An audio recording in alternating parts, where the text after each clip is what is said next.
KC2IRV back again, making another quick video with my ventures into the Allstar RTCM and Simulcast. Had some little bumps in the road as far as getting GPS to work on the unit, but when somebody informed me of what I was doing wrong, I had no problem. So, anyway, getting a quick note on this with the RTCM, you can use these as a regular client, as a radio interface that basically is an Ethernet connected radio interface as opposed to USB. And it's not required to have GPS timing on that. Well, that's fine, but then it's also a little expensive, especially when you can do the same thing with a USB fob for 20, 30 bucks. So the unit is really meant for voting or simulcast situations, which for voting you need GPS, the GPS timing for the voting in order to synchronize the audio so that it can be decided upon correctly and the right receiver chosen. So GPS is very important for that, and then it's even more important for the synchronization of the audio going out of your simulcast system, if you have a simulcast system. So anywho, the unit itself, the RTCM itself, as it comes to you if you order one, can do voting without a problem. There is an issue, as we've gone over in a previous video, is that the PIC, or the processor in it, needs to be clocked to a more accurate reference. This reference needs to be, without going into the weeds, something more accurate than what it has. And what it normally has is a little crystal. What I've done is actually drilled a hole into the front of the case here with an SMA connector, and with a piece of RG316 that I have soldered to where the crystal was. I've removed the crystal,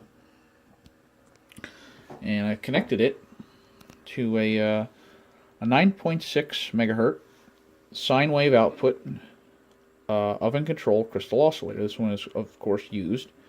Got these off of eBay for $15. I have a couple of them. And you can see the unit is functioning properly. Both the GPS lock light and the host connection light are on, so it is functioning. Right now for my GPS, I currently have it tied to the BG7 TBL unit, and that's quite happy at the moment. So, as I mentioned in a previous video, this unit needs to have a very close voltage range, 11.7 to 12.9, and that's due to the crystal oven in there. If you do too high a voltage, the crystal oven will get too hot.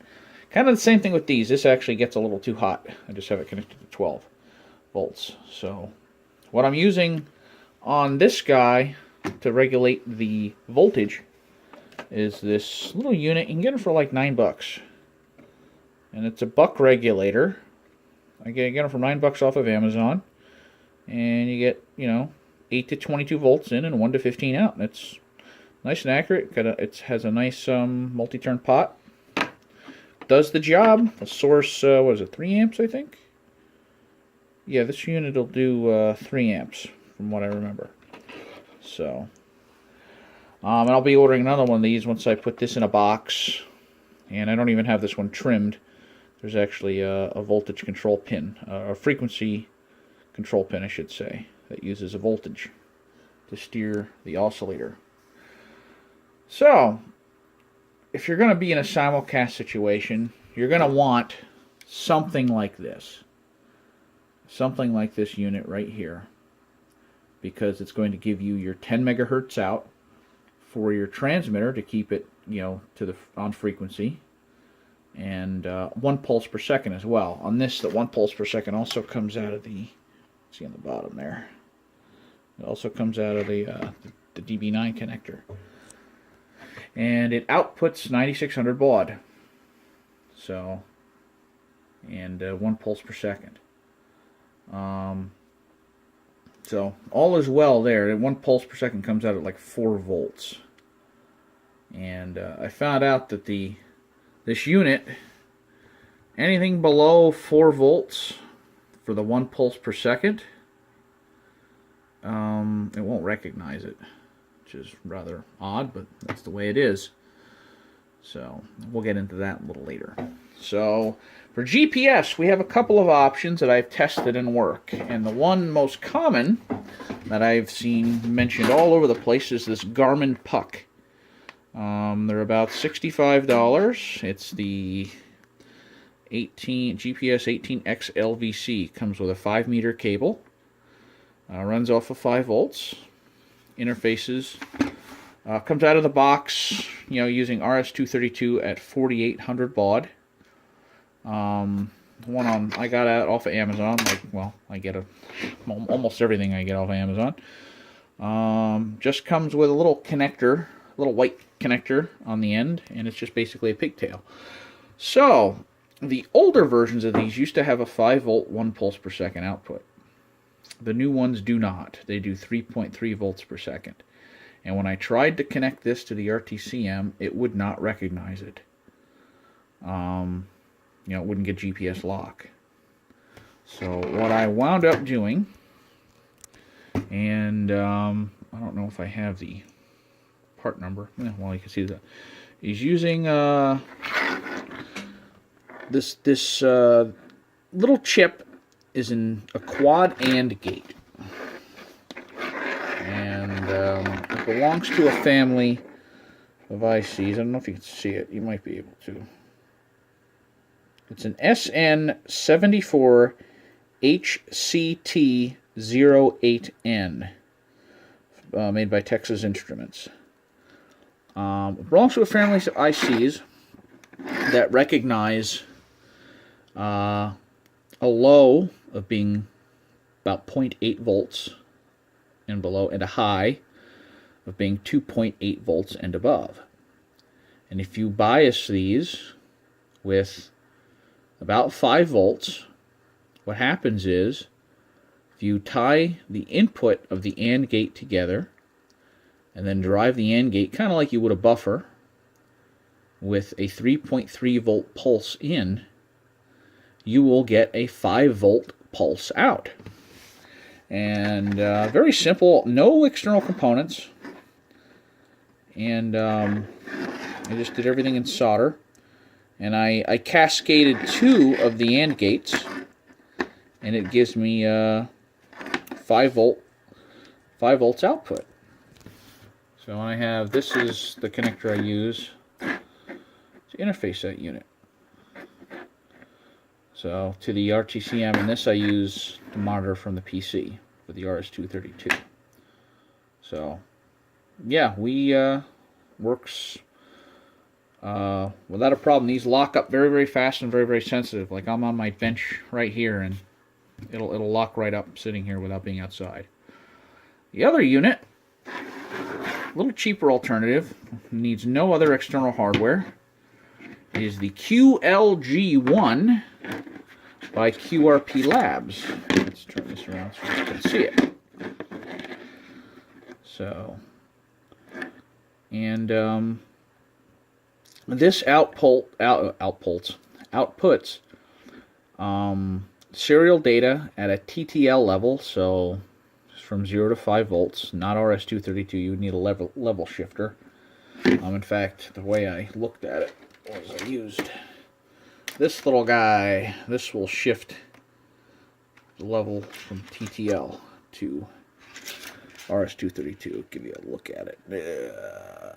Let's get it right way up so you can read it. That would be helpful, wouldn't it? NS-RS-232-02. That's the part number. Once again, got it off of Amazon. I'll put a link to it. So, anyway, just to verify that this was putting out the NEMA data. And that's the one thing, you need NEMA, data for this as well. The unit, the RTCM, needs to see NEMA data. And it's compatible with TTL and RS-232 inputs. There's actually 2 jumpers in there that you can set. Those jumpers are right there, right to the left. You can see them. Those 2 jumpers that are right on top of one another. So this unit works just fine. 5-volt output. Comes with a little patch antenna. You can actually, if you add a resistor and an inductor, will drive an active antenna. You gotta, of course, buy the SMA connector separately and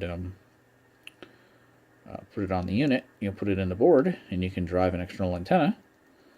This is a very sensitive little unit, by the way. Very, very sensitive. And it's 23 bucks. You beat that. 23 bucks. If you're doing voting, you need a GPS receiver, you can leave that in the shack and it'll work. So, I'm going to actually show these working. So, first order of business, you can see that it's working with the current GPS.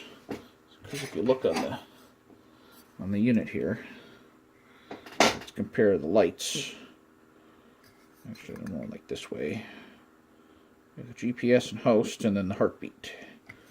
So, I'm going to pull this connector, and in a moment you'll see these lights go out. Now, I'm going to plug in the QLG1, and I don't remember how long it takes to lock up. You're just going to look at my hand for a little while there. So once a QLG1 gets a fix, I think he needs 2 or 3 satellites. This little LED up here will begin to flash, and that's the 1 pulse per second. It's 100 milliseconds, 1 pulse per second. 100 millisecond pulse. So, apparently the pulse width, the RTCM is not very picky about the pulse width either.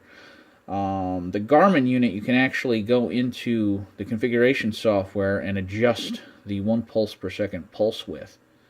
And I went from 100 milliseconds up to 500 milliseconds, and it didn't seem to matter. So, it's not locking. I don't know why. It shouldn't take that long. But while it's doing its thing, it'll probably take a minute or 2.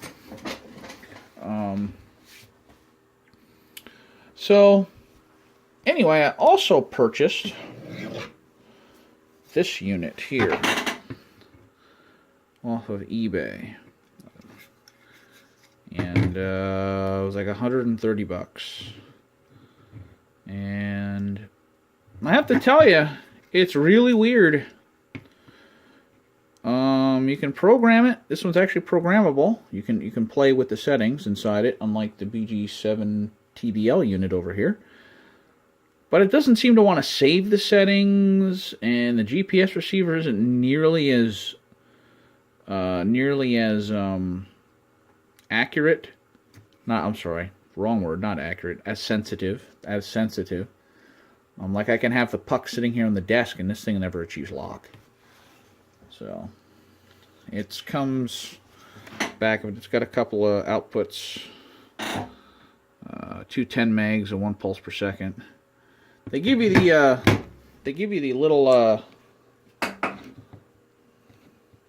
whatchamacallit, SMA to BNC converters. So they work quite nice, actually. They seem like good quality ones. So, but so that's flashing right now, which means I got a 1 pulse per second. But the one thing is I'm never going to achieve lock. I got to move the jumpers, and let me move them over.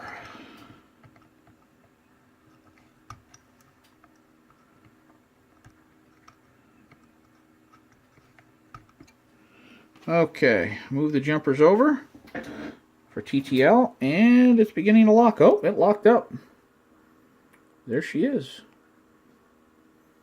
I have GPS lock off of a $23 unit.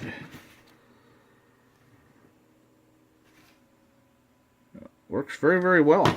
So, yeah, if you need a low-cost GPS receiver for your voting project with the RTCM, that's a viable option right there. easy to build, very low parts count. So comes in a tiny, tiny little box from Japan. Sold by somebody, some guy in Great Britain, but it comes from a box that's got, you know, Japan postmarks on it. So, all right, now we know that works. I should have did the other one first. I'll unplug this. Watch the lights go out. Move the jumpers over. Can't believe I can do this with my fingers. Back of my hand for a little while. Yeah, I don't really edit my videos. I concentrate more on building this stuff than being the master of editing. Alright. One thing I forgot to mention is that this runs off of 5 volts as well. So the little 5 volt port on here, which is right there. See 5 volts on pin 13. And we'll run it. So, alright, next up is the Garmin unit. So let's plug the Garmin in. Let's plug the Garmin in here. There we go. I don't know how long it's going to take. Didn't think it took that long the last time, but we'll see. Still got to acquire GPS lock, so we'll talk a little bit while that's doing that. So yeah, Simulcast project is moving along swimmingly. Gonna have to decide. Oh, it's beginning to lock. I'm gonna have to decide what I'm gonna put this into.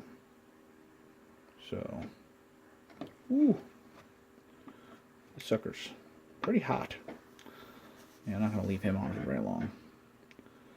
So yeah, what I want to put this guy into, what I'm thinking of doing to give it some extra stability, is to put this unit in a box with some extra insulation with some sort of rock wool or something like that, and just to give it an extra layer of temperature stability. So right now I just kind of tack soldered a BNC cable onto it, and it works extremely well. I've been researching the possibility of using some sort of other unit to give me a 9.6 megahertz GPS locked signal. Thinking of designing my own phase lock loop circuit to do that, but it's going to take a lot of reading on my part. It's not something I've done before. I mean, I've tinkered with them, but never designed them from the ground up. So the other one was trying to find something else that would fit the application with minimal modification.